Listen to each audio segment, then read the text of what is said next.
Ben Shelton's serve is absolutely massive. And one of the things that we look at when we're kind of analyzing or examining serving performance on the ATP Tour is somebody's performance in the serve relative to their height, right? It's no coincidence that all of the statistically greatest servers of all time are all 6'8", 6'9", 6'10", 6'11". Um, and so when we look at the serving performance relative to height, it gives us a sense of how good the motion, how good the biomechanics are. So for example, Federer was an outperformer for his height versus you have other players maybe traditionally who are underperformers for their height. Shelton is an overperformer. He's 6'4", which is by no means he's a small man. And if you've ever seen him in person, he's just massive, just big muscle mass. He's very tall, robust. But his serving performance for a 6'4" man is outsized. He's serving better than his height. And so we're going to have a look at the serve today and dive a little bit into some of the elements that make it so good. So without further ado, we'll jump in here, looking at some of this side footage. So there's a couple of elements about the serve that we want to look at. The first thing is if we look at the serve, we want to break it really into two components. We have the jump, which is an elevation to maximize our height at contact. And then we have this rotation, this coiling and uncoiling, which is going to be our major source of power. And then separate from that, which we won't get into today, but we look at the vectors through the ball, like how are we delivering the racket head to the ball to decide and determine what spin and speed velocity combination we're going to have in terms of the profile of the shot. But today we're going to look at this kind of jump and coil uncoil. And one of the things that Shelton does really both exceedingly well. And just to be very clear, there's a couple of things I want to touch base on up front here.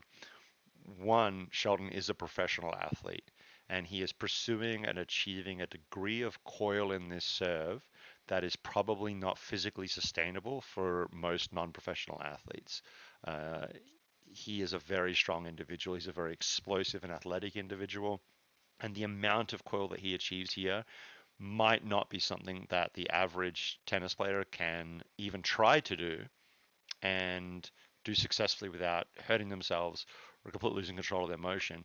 And it's not to say we don't want to borrow elements of the serve, but just be mindful that we probably don't want to pursue the degree of coil that Shelton achieves.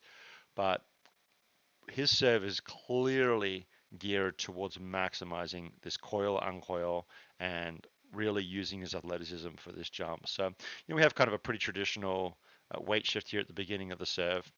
Nothing exceptional about this so far, except we already see in just one moment here the beginnings of this emphasis on coil that he has, because right when he begins this weight transfer backwards here, we're going to see this happen with the foot. So as the weight starts to come forward again, he lifts the lead heel and closes the foot relative to the court. And what that does is primes his body for more rotation around in this direction. And we can see him doing that. And so what he's really trying to do here is rotate his back towards the net as much as he can and get his hips away from the net as much as he can. And he has got an absolutely phenomenal amount of rotation here. This plane of his hips back here and the shoulders here, this is really large rotation relative to the net compared to the average professional tennis player, the average tennis player at any level. And we have seen players do rotation like this in the past here and there. McEnroe used to have a massive rotation. I mean, he started with his back basically to the net. But obviously McEnroe didn't achieve anywhere near the kind of power that Shelton is putting out. But it is a key piece for Shelton in terms of the power that he has. So we'll dive through this serve twice, this particular individual serve twice, because we're going to look at this element. So draw a little line there. We're going to look at this element here where we have that coiling. He coils up massively here, and then as he's going to drive up. And note that there's not this big uncoiling at the bottom, right? He is going through this extension, but there's not a massive uncoiling. The massive uncoiling happens here. And that's where we get this big uncoil into the serve. And so what we're going to see here is this kind of sequential uncoiling where the hips are going to go open, then the shoulders are going to go open, and that's going to sling the racket up into the ball. So we'll just walk through that one more time. The hips go open, shoulders come open, and then we throw the racket up into the ball. And you can see the impact of the coiling here in terms of how much his torso rotates over and through, and then also the degree to which that back leg kicks out. It's pretty significant. So this is where he gets all this massive power from. And that's a really significant thing. The second piece that we want to look at is this jump. And what we're going to see is that once he gets down into the bottom of this step, he does his coil, but he is absolutely primed for explosive upwards movement.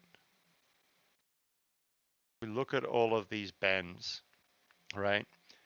These are setting up these joints for this extension, which is going to drive his force in this kind of diagonally upwards plane. So the more bend that we have in each of these joints, in theory at least, the more access to power that we have for the jump. And if we look at, and we've done this in the past, if you go to our Instagram at Tactical Tennis, we've looked at the jumping mechanics of the best jumper in the history of the NFL Combine, for example, and there we're talking about phenomenal jumpers, people with 36-inch verticals. This is what they do. Obviously, it's a slightly different context, so the setup is slightly different because they're purely jumping. They're not trying to jump and hit a tennis ball. But what we see is this flexion at the ankles, flexion at the knee, flexion at the hip, and then these things drive into extension. And that's what we're going to see here with Shelton. So he's going to drive and extend all of these pieces, and then at the top of the jump, what we can see is everything's gone into this straight line. And that gives us a good sense of the line that he's jumping up. And you see he is jumping into the court. He's not jumping 45 degrees, he's jumping into the court, and then the pure extent of the rotational power he brings to the table actually pulls his body further into the court than would be typical for somebody with this kind of a jump angle. But he is jumping phenomenally high. And his first serve percentage for the amount of power that he puts out is really, really high. So one of the other things that we always look at is there's always going to be this trade-off between power and consistency. And so as we start to hit harder and harder and harder and harder, we should, at least in theory, see this decrease in first serve percentage. And obviously the taller you are, or the higher you're making contact with the ball, the higher your percentage is going to be for a given power level. That's part of why John Isner's out there hitting, or was out there hitting 70% first serves at 138 miles an hour, was because he was 6'10". And so with Shelton, what we see is that he has a higher first serve percentage for the degree of power that he brings to the table than he quote unquote should for his height. This is where we talk about him outperforming his height, in that there are players who can hit 140 mile an hour first serves, and he is clearly one of them. There aren't very many players who can hit 140 mile an hour first serves at a 68 first serve percentage that are 6'4". Most of the 6'4" servers putting out that kind of power are serving lower percentages. They're in the low 60s, and most of the guys that are hitting 68% first serves are either a lot taller than Ben, or they're serving a lot slower than Ben. So he's really in a rare strata of tennis players in terms of the serve here. So that kind of covers the two big elements. Such an athletic move, and again, we don't think that the average human being is going to be able to perform this kind of athletic move without significant training and preparation.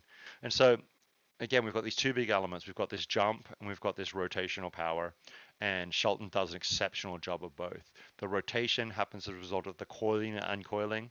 The jump happens as a result of the flexion and extension of the ankles, knees, and hips.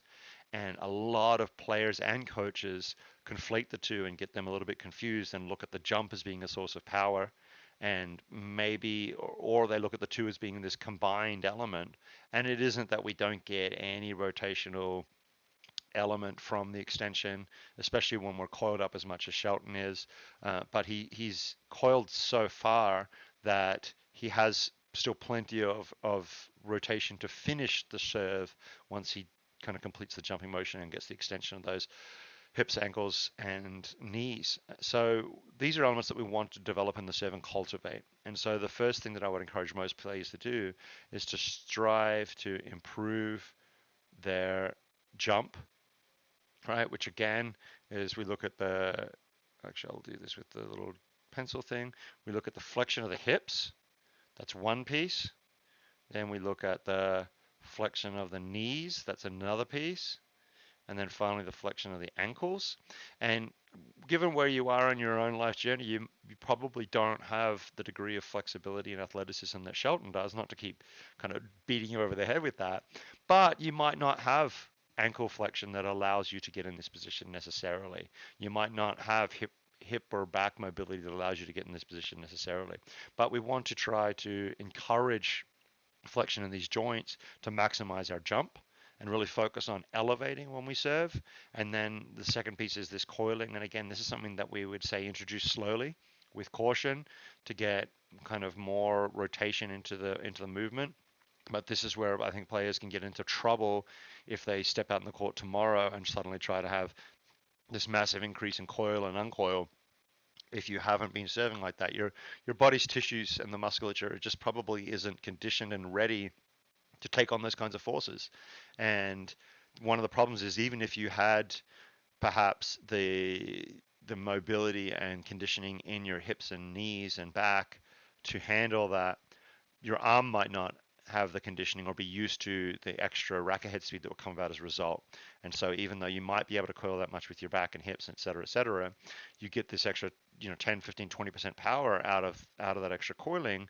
And then the tendons and ligaments in your wrist and your hand and your elbow aren't used to that extra power, and then you end up hurting. And so we would say introduce this gradually to increase the power on the serve.